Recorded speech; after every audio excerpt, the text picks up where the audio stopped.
leanest, meanest 45 you ever seen. If you believe that, I got some other things I'll show you. You all right? Headache? If I get to talking too loud, just hold your hand up and I'll know to. Mm. Mm.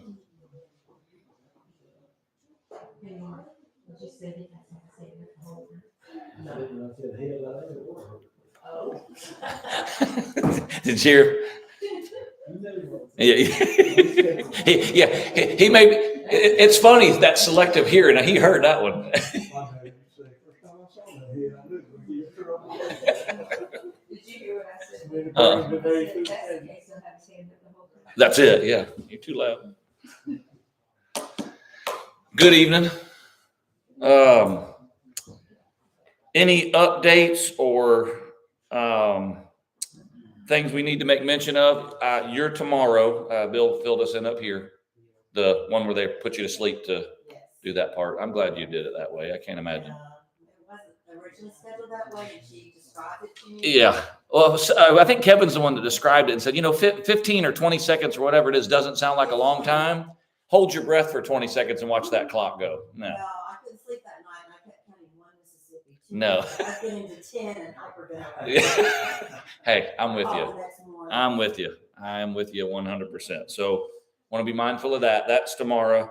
Bill Blue texted me today. Several of you probably know WC Blue is in ICU due to complications from his chemotherapy. So be mindful of him. I think he actually went and tried to see his dad today. I think, Alicia, didn't you tell me? So remember Mr. WC, remember Bill himself as well. Let's see what else I got here. Chandler will be visiting us. He sent me a picture of watching church earlier.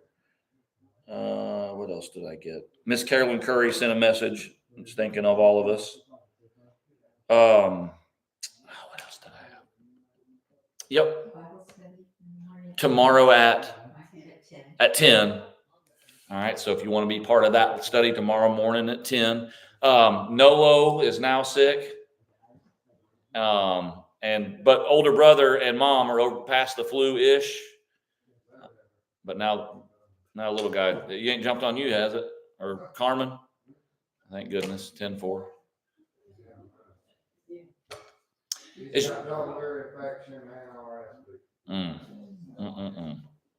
Is your grand youngin', did I see her tonight or is she already in Tampa? Oh, she already went to Tampa. Tampa's over. That was last weekend. That's right. Duh, I should know that. Yep. They sent out a thing yesterday about Nicole that she was starting a new port chemo and she was just asking for prayers every night for shrinkage of the liver and blood count to stay good for her to be able to stay on this chemo. Is she back down there for the treatments? I believe so. Okay.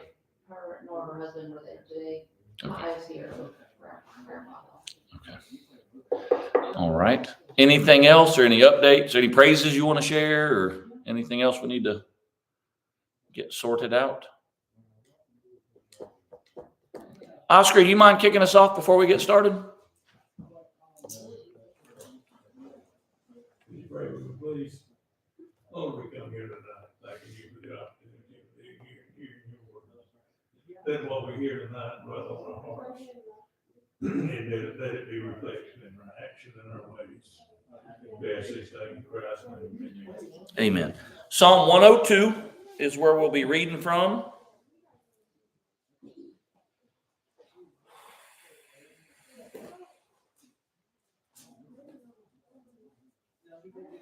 I'm going to break it up where it breaks up. It won't necessarily be an even split, but I want to intentionally do it there just to trick your ears and your brain. Kevin, will you do 1 through 12? Because I want those verses in my translation. Or no, 1 through 11. Excuse me, 1 through 11. And then, Carol, do you feel like, can you do 12 through the end? Like I said, yours will be a little bit, just see if y'all catch. That'll even be one of my questions. Just see if you catch a change between 1 through 11 and then 12 through the end. Listen for that change. Hear my prayer, Lord, and let my cry come to you. Do not hide your face from me in the day of my trouble. Incline your ear to me. in the day that I call. Answer me speedily. For my days are consumed like smoke, and my bones are burned like a hearth. My heart is stricken and withered like grass, so that I forget to eat my bread. Because of the sound of my groaning, my bones cling to my skin. I am like a pelican of the wilderness. I am like an owl of the desert. I lie awake, and I am like a sparrow alone on the housetop. My enemies reproach me all day long. Those who deride me swear an oath against me. For I have eaten ashes like bread and mingled my drink with weeping, because of your indignation and your wrath. For you have lifted me up and cast me away. My days are like a shadow that lengthens, and I wither away like grass. But you, O Lord, shall endure forever, and the remembrance of your name to all generations. You will arise and have mercy on Zion, for the time to favor her, yes, the set time has come. For your servants take pleasure in her stones, and show favor to her dust. So the nations shall fear the name of the Lord, and all the kings of the earth your glory. For the Lord shall build upon Zion, he shall appear in his glory. He shall regard the prayer of the destitute, and shall not despise their prayer. This will be written for the generation to come, that a people yet to be created may praise the Lord. For he looked down from the height of his sanctuary, from heaven the Lord viewed the earth, to hear the groaning of the prisoner, to release those appointed to death, to declare the name of the Lord in Zion, and his praise in Jerusalem, when the peoples are gathered together, and the kingdoms to serve the Lord. He weakened my strength in the way, he shortened my days. I said, O my God, do not take me away in the midst of my days. Your years are throughout all generations. Of old you laid the foundation of the earth, and the heavens are the work of your hands. They will perish, but you will endure. Yes, they will all grow old like a garment, like a cloak you will change them, and they will be changed. But you are the same, and your years will have no end. The children of your servants will continue, and their descendants will be established before you. All right, first question. Did you catch the difference between the pronouns in 1 through 11, or the subject matter in 1 through 11 verses 12 through the end? And if you caught it, what major difference do you see? Yes. So Alicia said, I do. How many I's or me's do you catch in 1 through 11? Who's really 1 through 11 about? Whoever wrote it. Some people attribute to David, I'm not sure. But it's the individual writing. It's me, it's I, it's me, it's what I'm feeling. And then there's that hard transition in 12. But you, oh Lord, you, your kingdom, your people, your creation, you're this, you're that. And it kind of changes the mood even. And that maybe has a point in and of itself. Anything wrong with being keenly aware of your own sufferings? Anything wrong with that? Does it change your mood to get outside of my own headspace to consider everything else? Well, let's break it down then. Do you guys have like a little paragraph about what, quote unquote, the psalm is about? What do you have in yours, Alicia? A prayer for a time of suffering when anyone feels weak and wants to tell their complaints to the Lord. Ooh, I like that one. Anybody else have one that's worded a little different? What do you got, Miss Margie? A prayer of the afflicted when he is overwhelmed and pours out his complaint before the Lord. And I read different things about, we don't know, if I don't even know the author, how do I know what time frame? I'm not worried about that, to be honest with you. There's plenty enough for us to apply to ourselves.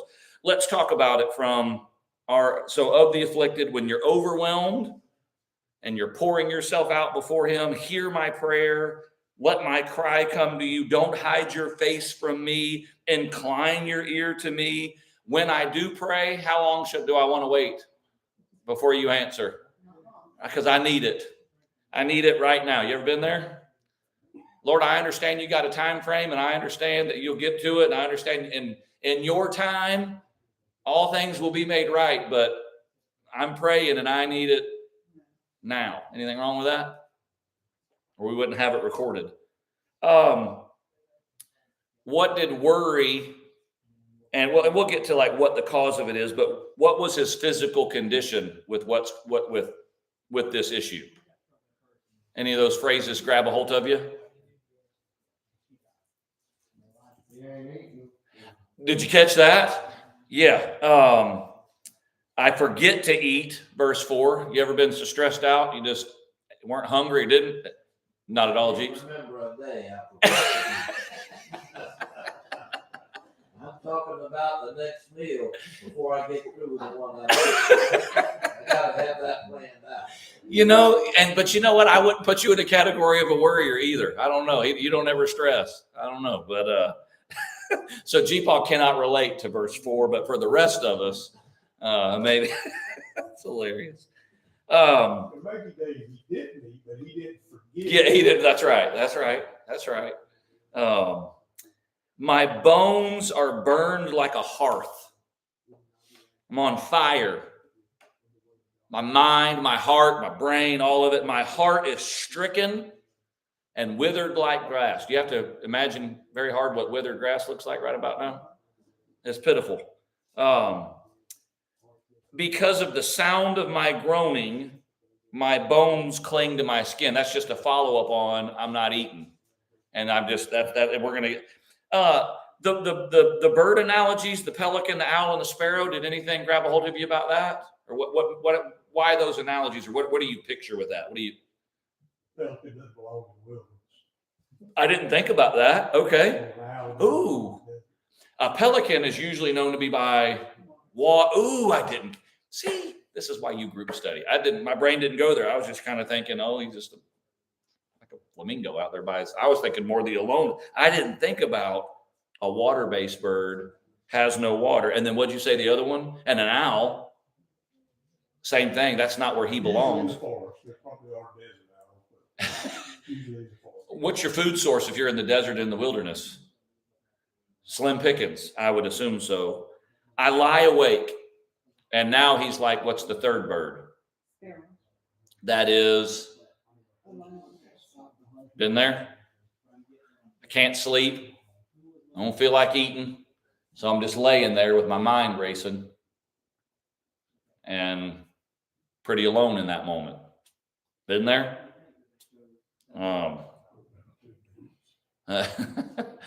Yeah. Now, starting in verse 8, you get why. Like, what's going on? What's causing this emotional? And it's multi-headed, it seems to me, which maybe that, it's written to appeal to more than one person. One in verse 8 could be, I've got outside pressure. I've got enemies that are reproaching or deriding me, or, they're taking up things against me. Verse 9 is just another explanation of what's his meal been like. No, what is the eating ashes like bread? What ashes? What usually is ash connected with? Mourning. I was thinking fasting, and the covering their forehead, and I kind of went to Job on the ash heap as well. It's all part of that mourning, grieving, weeping in sackcloth and ash is kind of that. So that's what he's eating. And what's he drinking? His own tears. Now, the pressure, outside pressure is verse 8. What also could be a possible cause of his grieving in verse 10? You may feel like God has deserted him and he's casting down to us. All right, mine says, because of your indignation and your wrath, you have lifted me up and cast me away. You had this crinkled face. Does yours read totally different? It says you were angry with me, so you picked me up and threw me away. But yours still has 8. That's something different. Still the enemy part, right? You said 8? Verse 8. My enemies insult me all the time. They make fun of me and use me as an example in their curses. And you could say, well, maybe because God's angry, he allowed it. I'm not sure, but it's just multi-tiered here. It could be outside pressure. It could be outside pressure because we don't know exactly, again, what this is written on. If I'm thinking, like saying, applying it to us, has more than one event caused you to have the same feelings that he's describing here? Sometimes it could be you worrying about, well, some people in here don't worry about what other people think of them. For others of us, we struggle with that and lie awake, and it bothers us to think about that scenario. If you're thinking about, maybe, I don't know if you guys I pretty much always assume if something bad happens to me, my first thought is, what did I do wrong and why is God punishing me? Anybody else go there? And I know sometimes, like, look, it's just your day in the barrel. Even Ecclesiastes, time and chance happens to us all. But for whatever reason, my brain, if I get sick or whatever, I get a headache, my first thought is, what did I do wrong? Why am I? And maybe that's right, maybe that's wrong. What have you been doing? All right. It could be just getting your spanking from the Lord and you're keenly aware of it. You know, I'm getting a whooping and I deserve it. You're mad at me. You have this wrath. My days are like a shadow that lengthens. What does that poetry mean? They drag out. The nights where you got a craning headache seem like they take forever. Those are my fellow migraine sufferers. And it's almost like you're praying for sun to come up because, you know, like maybe that's just some glimmer of hope that I've made it to the next day. But boy, them nights where that migraine is just pounding and I'm on the bathroom floor, for whatever reason, my head hurts worse at night too. Why is that? Is that psychological? Anybody else there? But then it's like, and then the sun comes up and it eases up some, not sometimes all the way. I think that might be more natural because statistics show that more deaths happen at night. Interesting. Yeah, I remember having one. We were having a gospel meeting, and my head was pounding. Like I said, I've only ever gone to the hospital twice, and it was for a cluster headache. Dr. Kador said, or whatever, really bad. But I remember called Clay Bethea to come get me because I knew he'd do it. But I remember waiting till 5 a.m. because I didn't want to wake him up before then. But I suffered for whatever reason. I didn't think I could call him at 2 or 3 or 4. But I was sitting there literally watching that clock roll over from 4:57. 4:58. I was like, that's 5 o'clock. I can call him. He might be up now. He wasn't up, but I don't know if you want to be woken up at 2 or 5, but I called him then. It just they like a shadow that lengthens, and I wither away like grass. I'm struggling. I don't know why he changes mood in verse 12. I don't know if something happened to trigger verse 12, or if he writes the feelings of 1 through 11 and then his mind of how am I going to get past this, he moves himself into that to think about, I'm this, this is why, this is me. And then he forces himself into, but you, O Lord, shall endure forever. Did you catch that comparison? The end of verse 11, what am I? What is God going to do in verse 12? Endure forever. So that's an intentional. You know, I'm wasting away. There's not much to me. I don't know how much longer I've got. Lord, you're kicking my tail and I feel it, but you endure forever. And people are going to remember your name forever. And so, God, I'm going to get out of my headspace and I'm just going to think about you for a little bit. And I think it changes his mood a little bit. We get back to where he's still hurting and he's still thinking, but it brightens a little bit for me, at least the tone of the psalm does. What is he anticipating in verse 13? Okay. Yep. I'm this, and this is where kind of like, if it's the enemies and outside pressure, and maybe Jerusalem's getting their tail kicked, this could be when they're in exile, or when, you know, some of those nations are coming up and knocking on the door. You know, we're not exactly sure when it's written.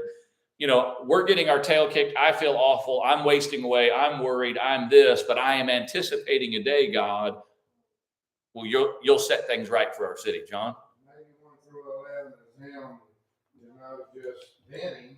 Yes, So yes. himself and the Lord, and then decide, you know, he's gonna take care of everything. So now I'm gonna put it on him. But isn't that the perfect recipe for prayer?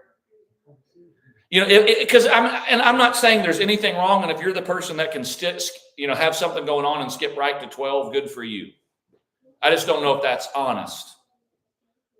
I like the recipe that you just let me vent. Let me, because God asks for it, tell you exactly how I feel. Not that he doesn't already know, but because the relationship word, because we have a relationship, I don't have to act like everything's hunky-dory. So I can do 1 through 11, and I really like that, John. So I vent, and this is what I feel, but then to bring me out of it so I don't stay there in that pit. How did you word it? I'm gonna let you have it, and I'm gonna think about who I'm worried about it, and ultimately have to, because you are this, verse 12, you got this. And I'm a piece of that. I'm in Zion, and if you're gonna take care of Zion, well, you're gonna take care of me too. But he makes it about more than just himself by thinking about the city. We don't have to tell him, like I said, knows our situation, but he asked us To cast it. to cast it on him and actually, treat him as our father. Let him know, look, I know you already know, but I'm just gonna tell you. And even like venting frustrations. I mean, am I the only one who, as their kids got older, got brave enough to like tell you what they actually think rather than just the yes, sir? Any of your kids do that? No? Are they getting finally old enough where they're like, Dad, you were kind of a jerk there. I don't know, maybe they can call But it's a relationship to be able to do that, right? And I don't have to, there's a certain age where, yes, sir. And, and that's the only answer I was looking for.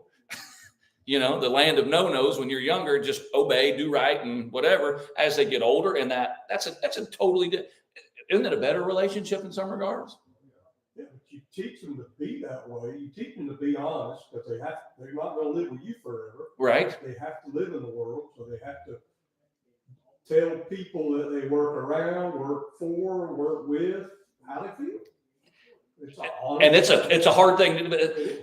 Just for fun, for my own sake, for poll question. Anybody want to guess which one of my 3 was first to do that or most likely to do that?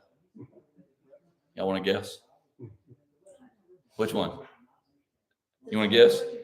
Huh? Yeah. Brooke. No. Well, no, it's because Taylor, I think it's the age. She's still, I'm winning in that category. Brooke and I are the most alike, and she's the one that gets away with it the most. Because man, she does a good job. I like it. It's the relation that you're our word. This is real. Whether I earned this or not, I'm dying here, Lord.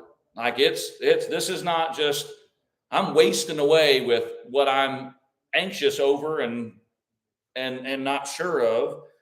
But I am looking forward, verse 13, where you will arise, you will, all the things he prays for in 1 and 2, where you won't hide your face and you'll hear my cry and you'll incline your ear and you'll come and you're going to rise and you will have mercy on Zion for the time to favor her. Yes, the set time has come. I'm anticipating.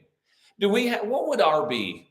Maybe they're looking forward to, if they've been exiled, they're looking forward to getting back to a physical place, right?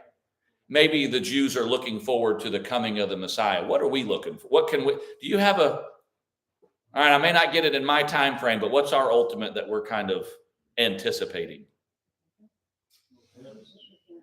Heaven, what'd you say? It's Messiah. It's the same. He's coming. He's just coming again, a little different this time than the first time. First time he came as a baby in a manger. The next time he's coming. What'd you say? What? And riding what? And dressed like what? And a little bit more commanding of a figure with a sword. What'd you say? And trumpets. And now, it's not a quiet, subtle, only a couple of shepherds know about it. When he comes the next time, he's coming with King of Kings, Lord Almighty, and his army. The Lord of Heaven's armies is coming.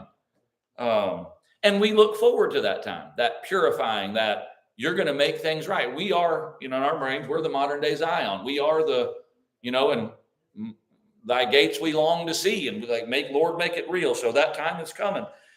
I think obviously he's applying to them. Your servants take pleasure in her stones and show favor to her dust. Did they have a love for their city? Why? Why do they love that city?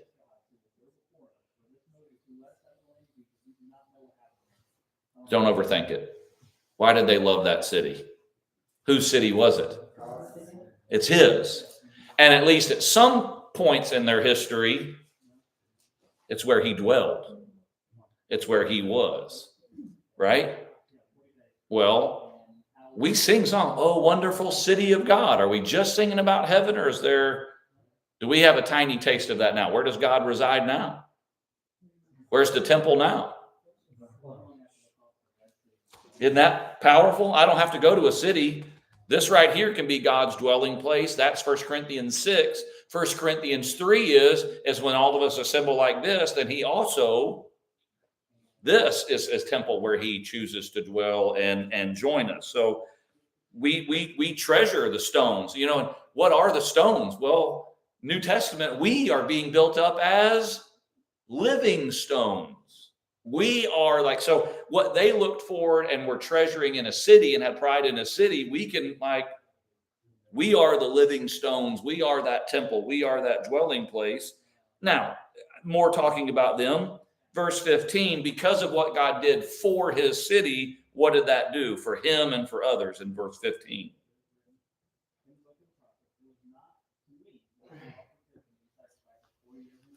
Made his enemies fear him. You reckon the story got out that the Assyrians the Assyrians are like the world power at the time. They wipe out the north. They get to the gates. A prayer is prayed. And 185,000 Assyrians in one night lose, destroyed, wake up, and the most powerful nation on. You don't think word of that spread? Y'all, we've talked about this so many different times, reference this. Remember the Philistines? Be careful messing with them people, because for hundreds of years, the story of the plagues had circulated. You better be careful about messing with those people. Their God fights, Their God fights for them. When Nebuchadnezzar sends out the proclamation, the God of Daniel is the one that we're going to honor and whatever. So the nations shall fear the name of the Lord. All the kings of the earth will see your glory. That and I think that also happened possibly with them getting to come home, his protection of them, various things. Could we future cast that to, will every tongue confess and every knee bow when he comes again in his glory? And all kings will see, all people will see. And verse 16, for the Lord shall build up Zion, he shall appear in glory. Like I said, I know, they've got a different messianic expectation, but I think there's parts of this that we'd have no problem applying to our own selves. The Lord is going to come and he's going to appear in his glory, is he not? Will he be glorious when he comes? He was glorious as a child, the infant baby, the miraculous, immaculate conception baby was, but only a small. When he comes this time, he's coming in glory, and we'll all hear and all bow and all know, and he will be glorified. He shall regard the prayer of the destitute and shall not despise their prayer. 1 through 11. Isn't it though? And so I'm in my spot 1 through 11, but I have an anxious anticipation. You will hear my prayer, right? My prayer will get. I'm sorry. 102. We're about to be 18. 102 verse 18. Did 18 kind of make you smile or chuckle as we read across that? When God does this, which is talking about what he was going to do in their day, what does 18 say? For who? To do what? To cause us to do what? Are we fulfilling this scripture? Are we thinking about the works of God when we reference what he did to the Assyrians? When we reference what he did to the Babylonians? When we reference what he does through the Persians to bring them home? When we think about what he did to the Egyptians, as we think about the different times where God remembered his people. There's multiple national prayers. I was thinking about that. We prayed in similar ways here, where Ezra does a national prayer and Daniel does a national prayer and Nehemiah does a national prayer. Like, Lord, we have sinned, forgive us, remember your people. And he did. He was faithful. And we are still praising those works, which gives us a reasonable expectation that will God ever forget his people? So when you're feeling 1 through 11, has God forgotten you? And just because you're going through it, does it mean does negative circumstances mean God doesn't love you or God's not present? But that's where our brains go. That's where my brain goes. Well, what did I do wrong? Well, maybe nothing. Maybe it's just a result of living in a fallen world. Maybe it's through the actions of somebody else and no cause of your own. I mean, sometimes I do suffer as a result of my own. There's plenty of that. But just because you're going through it or something's not right, just because everything's not running smooth, doesn't mean God doesn't love you. In fact, he may be giving you a trial for your betterment or for your faith. It may be your Job. What did Job do wrong? And God hated Job. God was taking like, man, this is my man. He's propping him up. Job didn't feel that. But in God's view, this is my man. Have you considered my servant Job? Ooh. I don't want to be Job, but I hope I can be in my own way. Grandma? And all those things build our endurance. And Yes. Our good in his glory, no matter how bad it is. And that's hard for us. I mean, and we go back to how he was in the beginning, but then we speak the things out loud that he said. It's like confession. Yes. It's like To confess, it even means to say the same thing. To speak reality. Yes. You know, can I just tell you, I mean, maybe that's why it's so heavy on my brain. It's kind of like the quote of surgery's minor unless it's yours. And maybe in my own headspace and stuff I got going on and where I'm at in life, I feel like I've been desensitized to cancer, to other people going through it. And like, well, our people are getting better and our people are being healed. And then it's like, we've got this run here lately where people I feel like I'm more intimately acquainted with. And it's just, good night, what's going on? And it doesn't mean that he doesn't love us. I don't know. It's just heavy on my brain. Where do you look down from in verse 19? And what comfort do you get out of that, verse 19? And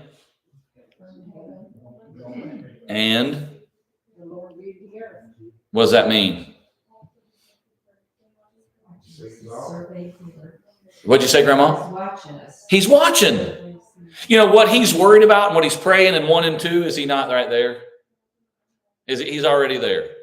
What did you say, John Henry, in your answer to that? So he's looking down. He's not distantly. He's right here. And again, this is where I come back to Sunday's sermon. You know, how close did he come? How close of I can look at it from this, or I can, Jesus taking on flesh, he came and he is intimately acquainted. What did he hear? What did he see? What did he do in 20 and 21? He looked so he could do what? Didn't just look, he looked with purpose to do what, 20?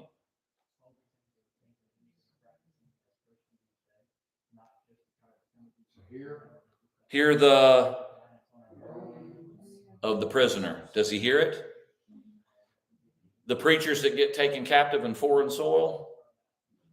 Is he aware? God see? Is that why Paul and Silas could sing while they were in there, even after being beat with lashes and probably a bloody mess? He hears. To release those appointed to death. He set some free. Some of them escaped it. Some of them were raised from the dead. To declare the name of the Lord in Zion and pray in his praise in Jerusalem. A lot of messianic hope and promise in that. Even Jesus quoting some of these lines about who are you and what are you doing? And John the Baptist, hey, are you the guy or are we looking for somebody else? Will you go back and tell John? The deaf hear, the blind see, and he quotes kind of parts out of Isaiah and little parts of here. And this, I'm doing exactly what the promised Messiah said. I am the one. And that's kind of a picture here. When the peoples are gathered together in the kingdoms to serve the Lord. Again, they've got their own setting for that. I'm looking forward to when the day of the Lord, and we've talked about this multiple times, day of the Lord's always two-sided. It's punishment for those who are deserving of it and outside. But what is punishment for one group is what for the other group? It's deliverance, is it not? The floodwaters, good thing or bad thing? It's on which side of it you're on. Depends on if you're in the boat or not. every thought of every man was on evil continually. And we're getting closer and closer, I feel like, realizing what that was like. Right? And that same water that kills some is actually sanctification and purging for the righteous. So when the Lord comes, his coming is going to be judging and getting rid of wickedness, and it's going to be him answering the prayers of those who are crying out, how long, O Lord? When are you going to do something? When are we going to get some relief? I need some help. I need it today, verse 1 and 2. Well, when he comes and all of his people are gathered together and all of the kingdoms, and we'll be there together to serve the Lord. Looking forward. That's what he's like. I'm in my space, but Lord, I know our time is coming. You are faithful, and you will come and you will show that mercy. Now, he kind of goes back to himself. So he's put it in perspective. He's got the ultimate picture in mind after having a very clear picture of his own life. He's got the ultimate picture in mind, and he comes back to himself in 23. He weakened my strength in the way. He shortened my days. I said, oh my God, do not take me away in the midst of my days. And then he's going to switch to your years are throughout all generations. And he's going to switch, and we'll kind of come back to that. But so he's coming back to reality. But it's not as dark, I don't feel like, this time, right? 1 through 11 got dark about I'm eating ashes and drinking my tears and I'm wasting away. And then now, but you, oh Lord, you're forever, and you're going to show this mercy, and you will come, and we will rejoice, and we will reign. But now I'm back to think, you know what? But my days are getting shortened a little bit, and I'm hurting. Just don't cut me off too soon, Lord. Don't cut me off too soon, too early. And then what does he come back to that gives you confidence that he's in control? Verse 25. And so why say that? What does that verse do for the whole chapter? Why are you laughing, Grandma? Tells us who he is. That's who he is. Like when I think about who I'm talking to and who I'm complaining about and I'm worried about, but then also I'm thinking about who I'm trusting in, who is God, the creator, who made the earth, who made the heavens, who did all of these things. So when I start worrying about and they get real big, and I start worrying about me and I think about you, well, first of all, and I really kind of skipped by the end of verse 24. There was two kind of things. Remember when we studied Isaiah, there's two things that Isaiah uses as absolute proof that God is God. One is creator power, which we get in 25. The other one is he knows the future, or he's outside of time. Well, did you get that a little bit at the end of verse 24? My time can be cut short. What about God's time? Right? And then where we started in verse 12, what is God's time? I'm finite. I'm like dust. I'm like chaff. You're forever. So you've been around longer than me. So that's time, and that's that part of it. But then you also have power, that you are creator power in verse 25. What's going to perish? I think he's talking about the heavens and the earth. Heavens and the earth may pass away, but not him. He will endure. Yes, they'll grow old like a garment, like a cloak. You will change them, and they will be changed. New heavens, new earth. But you are the same, and your years have no end. Verse 28. The children of your servants will continue, and their descendants will be established before you. What do you think 28? Where is he going with 28?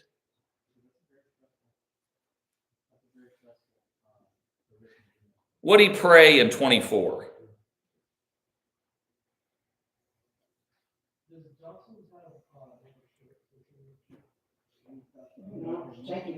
Don't cut me off early. But then you follow that up with 28. But even if you do, what? All right. It's kind of a repeat of 18 also. Yeah. So the notes that I wrote is, I may not get to see it, but my kids will. or my grandkids, right? Or your descendants. And like, man, I'm getting goosebumps. Like that, when God introduces himself to Moses on the mountain, when he talks about his faithful love that endures for generations, that's the hope that we have. That even if 24, if my days are cut short because of outside pressure, because the Lord just decides it's his will, for whatever reason, if my time is cut short, I will have seen the faithfulness of God, and my expectation is the children of your servants will continue. Until the Lord pulls the final string, the faith goes on. The goodness of the Lord goes on. Him blessing his people will continue. Your servant, the children of your servants will continue, and their descendants will be established before you. We can pass the faith on to generation to generation to generation. That ends a little differently than where we started, does it not? Is there any hope in that ending? You know, again, is he praying for his own relief immediately? In the beginning, he is. In the beginning, I need help. I need relief. Come now in a hurry, speedily, because I'm this. But you, Lord, you're forever. You're outside of time. You were here before I got here, and you'll be here after I'm gone.